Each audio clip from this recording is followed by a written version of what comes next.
Olá, meus queridos irmãos, eu desejo que a paz do Senhor Jesus repouse sobre a sua vida e sobre a sua família, hoje e sempre. Amém? Eu sou o pastor Antônio Júnior e olha, irmãos, eu creio que hoje Deus fará maravilhas. Hoje em dia tem sido tão difícil a gente encontrar uma palavra boa, muitas vezes a gente perde tanto tempo nas redes sociais e muitas vezes procurando nos lugares errados. Mas eu quero que esse lugar aqui seja um lugar sadio, um lugar onde você realmente vai aprender a palavra de Deus, sem falar de religião, sem falar de placa de igreja. Eu quero apresentar a você somente o Evangelho, a mensagem de salvação. E é por isso que eu vejo aqui tantos milagres, irmãos, porque tudo que eu faço é para a glória de Deus. Eu não sou nada, eu sou falho, eu sou limitado. E eu sei também que se não fosse com a ajuda de vocês, tantas pessoas não seriam alcançadas. Por isso, minha gratidão a cada um de vocês que tem compartilhado, que tem enviado essas orações nos grupos de WhatsApp. Esses dias mesmo, uma mulher chegou para mim e falou: pastor, antes de eu ouvir a oração, assim que você manda o link para mim, eu já compartilho nos meus grupos de WhatsApp tudo. E depois que eu vou ouvir com calma a oração, eu fiquei tão feliz porque eu sei que essa obra não é minha. É somente com a ajuda de vocês que nós vamos chegar muito mais longe e fazer a obra de Deus. Amém? Irmãos, eu estava aqui orando antes de gravar esse vídeo e eu comecei a pensar, quantas vezes a gente se decepciona com Deus. Quantas vezes a gente fica frustrado, a gente fica como aqueles filhos birrentos, mimados, e a gente fala assim: agora eu não vou nem orar mais, porque Deus não fez o que eu pedi, eu tive fé, eu confiei e não aconteceu. Irmãos, muitas vezes a gente se decepciona por dois motivos. Primeiro, porque a gente fica naquela expectativa de que alguém vai fazer alguma coisa que ela nem prometeu. Essa é a primeira frustração. Ou então a gente se decepciona porque a gente confia numa pessoa, só que a gente ainda não conhece aquela pessoa o bastante, o suficiente, e a gente fica esperando que ela tomasse uma atitude diferente. E da mesma forma é assim com Deus. Muitas vezes a gente se decepciona porque Deus não atende a nossa oração do nosso jeito, no nosso tempo, ou porque nós não conhecemos Deus o bastante. E é somente ao longo da caminhada que nós vamos conhecendo mais ao Senhor. É por isso que a Bíblia diz que a gente não deve parar de conhecer mais e mais a Deus. Então, irmãos, eu vou trazer aqui dois exemplos de homens de Deus, mas que em algum momento eles se frustraram. E você vai reparar que, nos dois casos, Deus falou com ele de uma forma sábia, de uma forma tranquila e amorosa. Porque Deus, ele sabe que nós estamos nesse processo. E muitas vezes a gente se frustra, é muito difícil conduzir a nossa vida cristã. Muitas vezes a gente não sabe se realmente nossas orações estão valendo ou não. Mas eu quero te dizer, ainda que você não tenha todas as respostas, continue caminhando, amém? Não pare de ouvir a oração da manhã, a oração da noite, de orar na sua casa, ler a Bíblia. Você está num processo e Deus sabe muito bem disso. E Ele quer abrir os seus olhos cada vez mais. E eu tenho certeza que hoje você vai sair daqui diferente, aprendendo um pouco mais de quem é Deus e como Ele trabalha, amém? Glória a Deus. Eu só peço uma coisa aqui, clique nesse botão inscrever-se, porque nós já vamos começar a mensagem.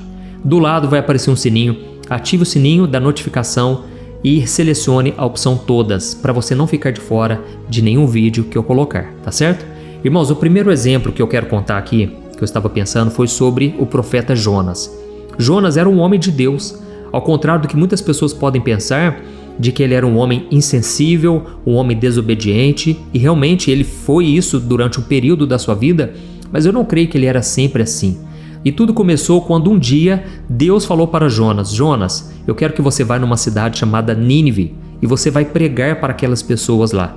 Só que, irmãos, Nínive para Jonas era o pesadelo, porque Jonas, ele havia perdido seus pais, o seu próprio povo, para os ninivitas, que era um povo muito cruel, muito maldoso. Então Jonas, ele não quis fazer a vontade de Deus e ele foi na direção oposta ao que Deus havia pedido. E ele então foi para uma cidade chamada Tarsis e ele entrou dentro de um barco e ele ficou lá dormindo na parte de baixo. Só que de repente veio uma tempestade e então os marinheiros se desesperaram e eles entenderam que aquilo era um aviso de Deus, alguma coisa que estava deixando Deus nervoso e irado. E essa muitas vezes era a crença das pessoas. Eles achavam que os fenômenos da natureza eram uma forma de Deus demonstrar a sua raiva, a sua indignação. E foi então que eles lançaram a sorte para tentar saber quem estava fazendo alguma coisa errada. E então caiu sobre Jonas. Irmãos, muitas vezes nós cristãos fazemos coisas erradas e achamos que aquilo vai passar batido, que nada vai acontecer. Só que aquela tempestade foi Jonas quem causou. Então aqueles homens jogaram Jonas no mar e a misericórdia de Deus alcançou aquele homem. E então um grande peixe pegou ele e ele ficou 3 dias e 3 noites dentro da barriga do peixe. E naquele momento ele quase morreu. Ele mesmo faz a oração que você pode ler em Jonas capítulo 2 na Bíblia. E ali ele fala que as algas marinhas enrolaram-se no seu pescoço e a sepultura estava preparada diante dele. Até que Deus ouviu o seu clamor, o seu arrependimento, e o peixe cuspiu ele de volta na areia da praia, e ele então foi cumprir o chamado de Deus. E a Bíblia diz que em apenas um dia ele pregou em toda aquela cidade. Ou seja, ele pregou correndo, ele não queria que aquelas pessoas se arrependessem. E ele disse: olha, o aviso de Deus está dado, vocês serão condenados porque vocês pecaram diante de Deus. E agora vocês vão sofrer o castigo, a não ser que vocês se arrependam. Esta era a mensagem. E então a Bíblia diz que ele terminou de pregar e ele subiu no alto monte e ficou olhando lá do alto a cidade para ver o castigo de Deus sobre aquele lugar. Só que, irmãos, tem um porém. A Bíblia diz que todos os moradores daquela cidade se arrependeram profundamente. O governante daquele lugar, ele decidiu fazer um jejum e ele fez todo mundo jejuar, inclusive os animais. Tamanho foi o arrependimento e o temor a Deus. E então Deus, ele não castigou aquele povo. E você deve estar pensando aqui, nossa, Jonas deve ter ficado muito feliz, né? Porque aquele povo se arrependeu. Imagina ele sofrer o castigo. E só que não, irmãos. Só que não. Jonas, ele ficou tremendamente decepcionado com Deus. E ele falou: Senhor, eu prefiro a morte do que ver esse povo aí sendo perdoado. Irmãos, muitas vezes nós podemos cair nesse erro. Nós podemos querer que a outra pessoa pague até o último centavo, pague por tudo que ela fez. Só que, irmãos, a Bíblia diz que Deus, ele não resiste a um coração quebrantado, um coração arrependido. E quando ele percebeu que aquele povo se arrependeu verdadeiramente, Deus demonstrou compaixão e misericórdia. Então a decepção de Jonas foi com Deus porque ele queria que Deus agisse de uma forma diferente. E da mesma forma, ele não conhecia Deus como ele deveria. Ele não sabia que Deus era compassivo daquele jeito. Irmãos, muitas vezes a gente olha as pessoas más neste mundo e a gente fica pensando, por que eles não pagam pelo que eles fizeram? Irmãos, Deus, ele dá tempo para as pessoas se arrependerem. E se a pessoa não se arrepender, é claro, ela vai sofrer a condenação eterna no inferno, longe de Deus. Mas Deus sempre dá tempo, porque Ele prefere a compaixão do que a condenação. Amém? E um outro exemplo que eu queria contar para vocês é o exemplo de Moisés. Moisés, ele era um homem temente a Deus. A Bíblia diz que ele foi o homem mais manso de toda a terra. Era um homem extremamente calmo, paciente. Só que chegou uma hora que ele não deu conta mais, irmãos. Ele não suportou tamanha reclamação daquele povo, porque o povo estava no deserto, já tinha sido liberto do Egito, atravessado o Mar Vermelho, e agora eles estavam reclamando mais uma vez. E desta vez eles estavam pedindo carne para Moisés. Por quê? Eles diziam que lá no Egito, apesar da escravidão, do tempo ruim que eles viveram, lá tinha carne de sobra, tinha cebola, tinha tempero, tinha um monte de coisa. E ali no deserto eles ficavam comendo aquele maná todo dia. Quando eles viram o maná pela primeira vez, eles disseram: que comida maravilhosa! Nossa, como Deus é perfeito, maravilhoso. Mas, irmãos, pouco tempo se passou e aquele povo começou a dizer: que pão desprezível que Deus está nos dando todo dia. Nós queremos carne. E aquilo, irmãos, irritou a Deus. E eu quero ler para você qual foi a reação de Moisés diante de tanta reclamação. Olha o que está escrito em Números capítulo 11, o versículo 10 ao 15. Preste muita atenção. Moisés ouviu todas as famílias reclamando à entrada de suas tendas, e a ira do Senhor se acendeu. Com isso Moisés se revoltou e disse ao Senhor: por que tratas a mim, teu servo, com tanta crueldade? Tem misericórdia de mim. O que fiz para merecer o peso de todo esse povo?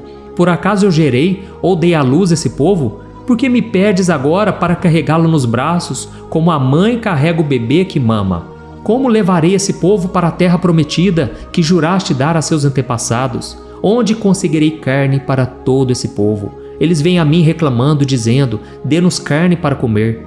E agora sozinho eu não sou capaz de carregar todo esse povo. O peso é grande demais. Senhor, se é assim que pretendes me tratar, mata-me de uma vez. Para mim seria um favor, pois assim eu não veria esta calamidade. Olha isso, irmãos. Aqui então nós vemos Moisés extremamente revoltado, desgastado, porque ele estava passando por uma aflição realmente. E eu sei, irmãos, que muitas vezes a gente se frustra, sabe por quê? Porque a gente acha que Deus vai nos levar somente a pastos verdejantes, somente a caminhos tranquilos, aonde tem aquela aguinha tranquila, tudo dá certo. E de repente, irmãos, Deus vai nos permitindo caminhar por lugares tenebrosos, a vale da sombra da morte. Quantas vezes você, talvez está me ouvindo aqui, já passou por situações difíceis que você achou que não ia suportar? Por que, irmãos, Deus faz isso? Para muitas vezes tratar no nosso coração e para nos mostrar que Ele é que está no controle de tudo. Amém? Eu sei que Deus está falando com muitos de vocês aqui que muitas vezes ficam indignados. Por que tanto sofrimento, tanto deserto na vida de vocês? E Moisés estava passando por isso. E esse povo reclamando, e Moisés começou a falar: Deus, por que você me chamou para essa obra? Por que você colocou esse povo para eu cuidar? Por acaso foi eu que gerei esse povo? Tipo assim, Deus, se vira, esse problema é teu. Irmãos, e aí eu não vou continuar aqui porque senão vai tomar muito tempo. Mas Deus então fala para Moisés em seguida, você pode ler na sua casa, Números capítulo 11. E aí Deus fala para Moisés assim: Moisés, faz o seguinte então, separa 70 homens e eu vou derramar do mesmo Espírito Santo que eu derramei sobre você, eu vou derramar sobre esses homens e eles vão te ajudar na caminhada com Deus. Então, naquele momento Moisés falou: tá bom, eu vou fazer isso que você me pediu, mas me responde uma coisa então, como é que nós vamos alimentar esse povo aqui? Só de soldados aqui no deserto, nós temos 600 mil homens. E como que nós vamos alimentar não somente ele, mas todas as mulheres, crianças, idosos, não somente por um dia, mas por um mês? Como é que nós vamos dar carne para esse povo todo? E aí ele continua dizendo: será que ainda que a gente matasse todos os rebanhos que a gente tem, que a gente pescasse todos os peixes, será que ainda assim a gente conseguiria alimentar esse povo? Só que aí, irmãos, Deus fala para Moisés o seguinte: Moisés, será que o meu poder está limitado? Será que eu sou limitado a essas coisas que você me falou? Agora você verá se a minha palavra se cumprirá ou não. Amém? Irmãos, naquele momento a Bíblia diz que Deus soprou um vento que veio do mar para o deserto e naquela hora veio codornas de todos os lados. Eram milhares e milhões de codornas e alimentou toda aquela multidão, não somente por um dia, mas por todo o mês, conforme a palavra do Senhor havia dito. Então, irmãos, eu quis trazer esses dois exemplos aqui para vocês entenderem que muitas vezes a gente pode se frustrar sim, a gente pode se decepcionar, mas nunca duvidar do amor e da bondade de Deus. Amém? É isso que o diabo quer, que você comece a duvidar do amor de Deus, só porque Ele não fez o que você pediu, só porque muitas vezes você orou por uma cura e aquilo não aconteceu. Irmãos, quantas vezes a gente se decepciona, mas hoje eu quero te aconselhar. Volte o seu coração para o Senhor, confie no amor dEle e na sua misericórdia, porque Deus sempre sabe o que faz, amém? E a culpa nunca é dEle, a culpa é de nós mesmos, é do nosso pecado, é da maldade deste mundo, não tem nada a ver com o caráter do nosso Deus, aleluia. É por isso que agora eu quero orar por você, eu quero interceder pela sua vida, pela sua casa, e eu quero orar também pela sua cura, porque muitas vezes eu orei, irmãos, e Deus não curou. Deus não fez o que eu pedi, mas isso não impede eu de acreditar que Deus é bom, que Ele continua curando e abençoando. Então até o último momento existe esperança. Aliás, a esperança nunca morre, ela se chama Jesus. Glória a Deus. Olha, então eu vou orar por você aqui agora. Se você puder, você vai estender as suas mãos. É claro que você deve estar segurando o seu celular, mas então coloque a mão onde você está sentindo dor, onde você tem alguma doença, você precisa de uma cura, ou até mesmo coloque a mão no seu coração e eu creio que Deus vai operar poderosamente. Amém? Feche os seus olhos e não se esqueça, no final, compartilhe com quem mais precisa desta oração. Glória a Deus. Vamos orar. Senhor, meu Deus e meu Pai, eu me coloco na Tua presença neste dia e eu quero Te agradecer, Deus, por esta palavra. Que palavra forte e abençoada o Senhor nos entregou hoje. Oh, Deus, muitas vezes nós nos decepcionamos. Muitas vezes a gente se desgasta, assim como Moisés. Moisés ficou completamente desnorteado ao ver aquele povo reclamando e ele começou a questionar ao Senhor, mas o Senhor em momento algum o acusou. Pelo contrário, o Senhor trouxe uma resposta, o Senhor trouxe calmaria ao seu coração. Oh, meu Deus, meu Pai, muitas vezes nós estamos aqui, Deus, angustiados, porque nós estamos rodeados de pessoas que só reclamam, pessoas que não acreditam no mesmo Deus que nós. Oh, Senhor, tem misericórdia dessas pessoas que agora estão me ouvindo e que muitas vezes são o único cristão na família. Oh, Deus, tem misericórdia, nos capacite a perseverarmos até o fim. Nos ajude, Jesus, a darmos o nosso melhor, mesmo quando as pessoas não fazem por merecer. Nos ajude, meu Pai, a perdoar, a demonstrar compaixão, porque é exatamente isso que o Senhor nos manda fazer. Oh, meu Deus, nós queremos ser misericordiosos assim como Tu és. Queremos, meu Pai, orar pelos nossos inimigos e não fazer como Jonas fez, que muitas vezes ficou desejando mal pelos seus inimigos. Pai, tem misericórdia do nosso coração que precisa tanto aprender. Quantas pessoas agora aqui, meu Deus, estão orando, pedindo por domínio próprio, pedindo para ser mais pacientes, mais calmos. Muitas vezes se desesperam, reclamam, xingam, e essa não é a vontade do Senhor para essas pessoas. Tem misericórdia de nós, meu Pai, e nos ajude a orar todo dia, de manhã à noite. Nós queremos ser mais crentes, mais firmes, queremos ser pais melhores, maridos melhores, esposas, mães. Nos ajude, Senhor, nós precisamos de Ti. E neste momento, meu Pai, eu oro por esta pessoa que está agora enferma. Ó Senhor Jesus, tem misericórdia. Tu és a nossa única resposta, a única saída. Tu és o médico dos médicos. Jesus, estende as Tuas mãos agora sobre a enfermidade. Vai colocando, meu Pai, da Tua mão sobre este corpo doente, sobre esta enfermidade, sobre essa dor muscular. Ó Jesus, vai queimando todo o mal. Eu repreendo agora, em nome de Jesus, toda doença, toda enfermidade, tudo aquilo que não vem de Deus para essa pessoa. Eu repreendo agora todo pensamento de morte, pensamento de derrota, está expulso em nome de Jesus. Pai, coloca a Tua mão de poder agora, vai operando, Espírito Santo, envia os Teus anjos para guerrear em nosso favor e que o Senhor nos dê a paz, a alegria, a prosperidade. Senhor, quantas pessoas agora estão endividadas, não conseguem ter o sustento para casa e ficam muitas vezes andando de um lado para o outro, mexendo nas redes sociais, sem forças para orar, para Te buscar. Oh, meu Deus, nos tira desse deserto, dessa zona de conforto, nos ajude, meu Pai, a tomar decisões, a fazer a nossa parte, e eu creio que o Senhor fará a sua parte.